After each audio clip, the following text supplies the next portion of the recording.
नागरिकों के लिए एडवाइजरी जारी की है। विदेश मंत्रालय ने बांग्लादेश के ताजा हालातों को देखते हुए भारतीय नागरिकों को अगले आदेश तक बांग्लादेश की यात्रा न करने की सख्त हिदायत दी है। भारत के विदेश मंत्रालय ने बांग्लादेश में मौजूद अपने नागरिकों के लिए हेल्पलाइन नंबर भी जारी किया है। विदेश मंत्रालय ने बांग्लादेश में मौजूद भारतीय नागरिकों को इन नंबरों पर +880-1958383679 +880-1958383680 +880-193-7400-591 पर संपर्क करने को कहा है।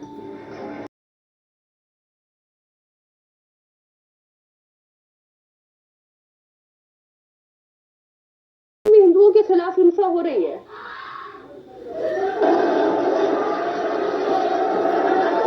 माइनॉरिटीज को निशाना बनाना, बांग्लादेश की संसद में इस तरीके से बवाल काटना, क्या कर रही है बांग्लादेश की सेना और बांग्लादेश की पुलिस क्या कर रही है?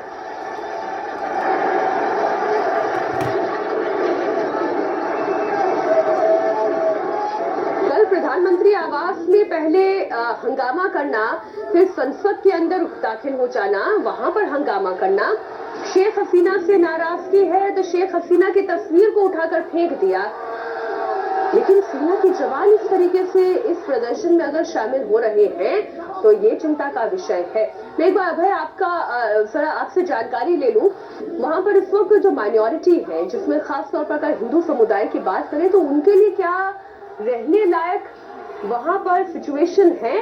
क्या इस वक्त उनके लिए बड़ी मुश्किल है?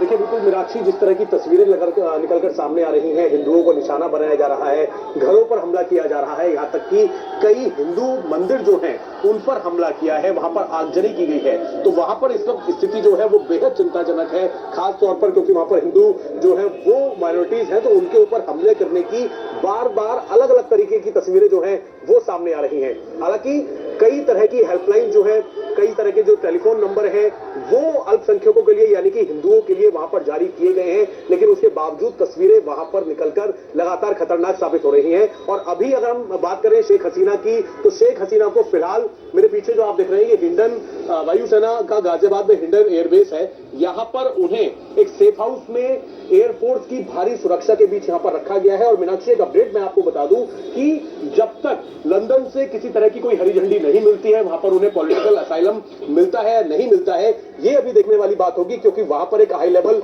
मीटिंग होनी है। लेकिन उससे पहले विदेश मंत्रालय के तमाम अधिकारी जो है वो यहां पर कल से ही पहुंच रहे हैं। कल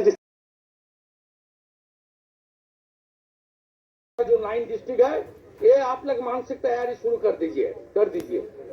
1-1.5 करोड़ लोग आने वाला है। जितने भी भारतीय नागरिक है वो भारत में आ रहे हैं, तो उनको हेल्प के लिए डेस्क भी चालू कर दिया गया है। ये बीएसएफ का हेल्प डेस्क एक चालू कर दिया गया है। यहाँ पर कोई भी कोई प्रॉब्लम हो तो वो हेल्प डेस्क में जाके तुरंत अपना प्रॉब्लम बता सकते हैं। तो अभी हम लोग इस वक्त है बांग्लादेश पेट्रोपोल बॉर्डर के एकदम नजदीक पे। यहाँ पर विजुअल थोड़ा दिखाना चाहूंगा मैं। यहाँ पर बीएसएफ जैसे तैनात है और ठीक इस गेट के उस पार देखिए बीजेपी जो बांग्लादेश के बॉर्डर सिक्योरिटी गार्ड है वो भी यहाँ पर तैनात किया गया है। तो किसी भी हालात में कोई भी प्रॉब्लम ना हो सके, किसी भी अंतर्राष्ट्रीय जब कोई भी बॉर्डर क्रॉस कर रहे हैं उनके लिए सभी व्यवस्थाएं की गई है। और यह साथ ही साथ में हम और एक विजुअल दिखाने की कोशिश करेंगे कि यहाँ पर देखिए जितने भी बांग्लादेश के नागरिक, तो आर्मी उस पर कोई सीरियस एक्शन लेना पड़ेगा, नहीं तो हालात बिगड़ जाएंगे, हाथ से निकल जाएंगे। बड़ी बात आप कह रहे हैं, हालात हाथ से ना निकले इसलिए जरूरी है इस पर कोई एक्शन लिया जाए। और अगर आपको बता दें कि कट्टरपंथियों ने नोआखाली इलाके में भी मंदिर पर हमला किया है। मंदिर में यहाँ तोड़फोड़ की गई है, मंदिर के बाहर आग तक लगा दी गई है। ये तस्वीरें आप देखिए, वहां मौजूद लोगों पर हमला भी बोला गया। हुड़दंगियों ने लाठी डंडों से लोगों को पीटा। দেখেন সংখ্যালঘুদের কেমন আক্রমণ করতেছে, দেখেন আপনারা সবাই।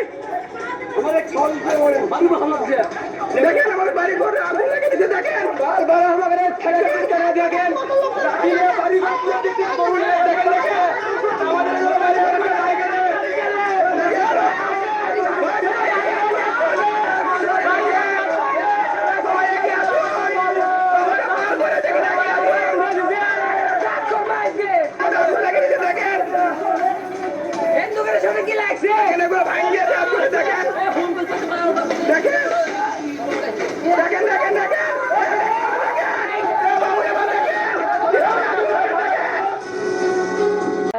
बांग्लादेश के हालात पर नजर बनाए हुए हैं और जो भी केंद्र सरकार का निर्देश होगा उसका पालन किया जाएगा। সমস্ত সম্প্রদায়ের মানুষের কাছে শান্ত থাকুন, সুস্থ থাকুন, কেউ কোনো সাম্প্রদায়িকতার মূলক আচরণ করবেন না এবং আইন হাতে তুলে নেবেন না।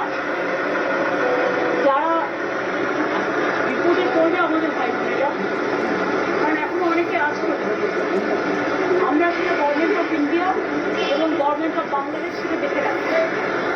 सेना कई देशों से मिल रहा था फंड, सूत्रों के हवाले से खबर। शेख हसीना के ढाका छोड़ते ही लोगों ने मनाई खुशी, सड़कों पर नाचकर लोगों ने खुशी का इजहार किया।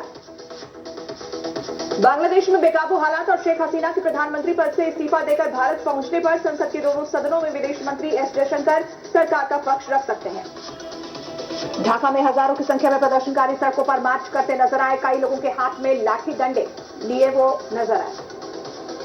नोबेल पुरस्कार विजेता मोहम्मद यूनुस बन सकते हैं बांग्लादेश के नए पीएम। बांग्लादेश की सेना भी यूनुस के पक्ष में है।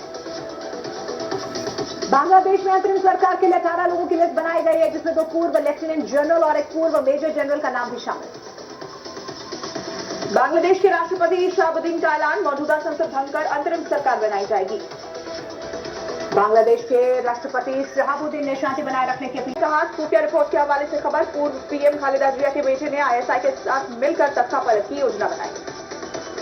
पूर्व पीएम खालिदा जिया के बेटे तारिक रहमान ने सभी छात्रों और प्रदर्शनकारियों को दी बधाई। कहा, लोगों की ताकत की वजह से हसीना को देना पड़ा इस्तीफा।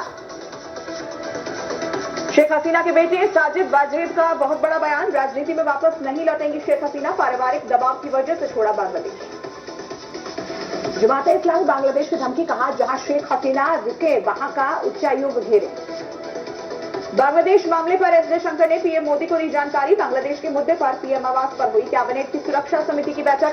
हिंडन एयरबेस जाकर शेख हसीना से मिले एनएसए अजीत डोभाल।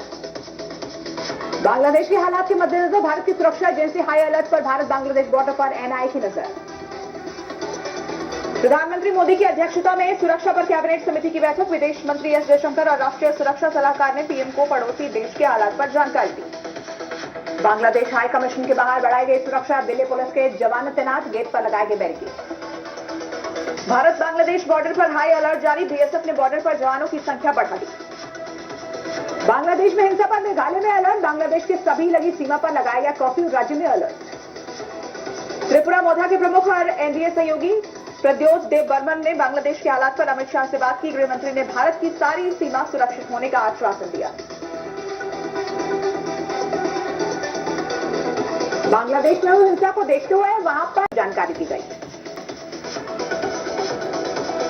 हिंसा के बाद एयर इंडिया और इंडिगो ने ढाका जाने वाली उड़ानों पर रोक लगाई। भारतीय रेलवे ने भी 6 अगस्त तक बांग्लादेश जाने वाली ट्रेनें कैंसिल की।